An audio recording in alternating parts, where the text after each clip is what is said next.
आ देखो जी पीस कितने सोहने आए ने। एक कोट सेट ने आ देखो कोट सेट ने जी। आ देखो एयर बूल, आ देखो जी एयर बूल है। अच्छा स्ट्रेचेबल है, थ्रेड वर्क होया गया जी, नाल प्लाजो है।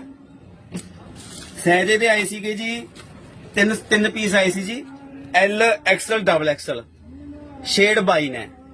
अच्छा डबल एक्सल सेल हो गया, एल एक्सल हैगा जी अपने कोले, ये नॉर्मल रेंज है जी।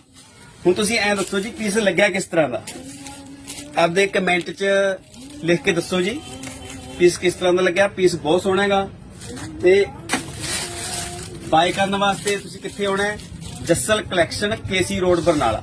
नॉर्मल रेंज के पीस ने, जे नहीं भी लेना कमेंट जरूर करियो जी पीस किस तरह का लग्या। Thank you.